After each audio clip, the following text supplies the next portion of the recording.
გზა, პრაქტიკა, რა გავაკეთო იმისათვის, რომ შენ მეუბნები, რომ აი რადგან ყოფიერება ესეთია, მე რო ჩემ თავს უყურებ თქვენ რო გიყურებთ, ქვა არა ვარ, თევზი არა ვარ, ცხოველი არა ვარ, მაიმუნიც კი არა ვარ, არამედ რაღაც განსაკუთრებული ვარ. სამყაროს შემეცნება შემილია, გესმით, საოცრება, ფილოსოფიური აზროვნება შემილია, ანალიტიკური აზროვნება შემიძლია.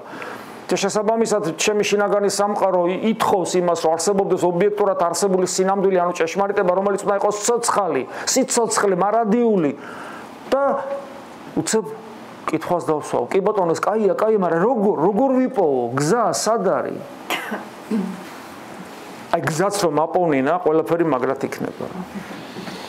და უცებ ღმერთი მოდის ადამიანად, მას ქვია იესო და მეუბნება. მე ვარ გზა, მე ვარ ჭეშმარიტება და მე ვარ სიცოცხლე. და თუ ჩემმა გულმა სიხარულით აღმოიყვირა, აი ეგ არის რაც მე მინდოდა.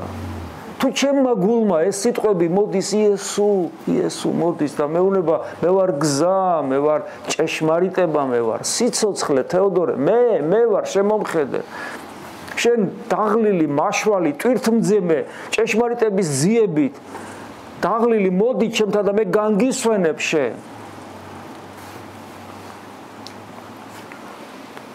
წამის ყოფაში გაქრება, ყველანაირი მოწყენილობა. წამის ყოფაში გაქრება, უიმედობა. რომ ის, ვინც ამას მეუბნება, ამავე დროს არის ყოვლის შემძლე, ტრანსცენდენტული ყოფიერების საწყისი, არსება, რომელმაც სამყარო შექმნა და ადამიანად მოვიდა. გაქრება ყოველგვარი დეპრესია, ყოველგვარი, ესე იგი, ნერვოზი, იმიტომ რომ მასთან ურთიერთობა მე სიხარულს და სიცოცხლეს მისეულ სიცოცხლეს მანიჭებს, რომელიც სიხარულთან და მხიარულებასთანაც კი შეერთებულია და ჩემი ცხოვრება იტვირთება დიადის საქმით. და იმდენად დიადია ეს საქმე, რომ ერთი წამი მოცდენა აღარ შეიძლება. ყოველი წამი უნდა დაუთმო, ჩემი გული უნდა დაუთმო მთლიანად მას, რომ ჩემი გული მუდამ მისკენ იწევდეს, ჩემი გული მუდამ მის ერთგულებას ცდილობდეს, ჩემი გული მუდამ მასთან ყოფობისათვის მომართული იყოს, შინაგანად. ასეთი ადამიანი, რომც დაავადებული ყოფილიყო, მოწყენილობით, ნერვოზით, დეპრესიით, ბრისხანებით, რა ვიცი, 1000 უბედურებით, განიკურნება და მივიღებთ ადამიანს, რომელიც სულ გახარებულია, სულ ბედნიერია, გიჟივით, მაგრამ ამას უფლის თვალსაზრისით, მაგრამ სინამდვილეში ყველაზე ბრძენია. გესმით, აი ეს არის აი ამ უბედურებისაგან განკურნების, რაც ჩამოვთვალეთ, ამ უბედურებისაგან განკურნების სულიერი წამალი. ანუ რა ყოფილა სულიერი წამალი? იესო ქრისტე. ამიტომ ჩაუღმავდით თქვენს წმენას, რომელიც ღმერთმა მოგცათ დაუმსახურებლად და მიხვდით რა გწამთ, რა ბედნიერები ხართ, როცა იესო ქრისტე გწამთ როგორც ღმერთი.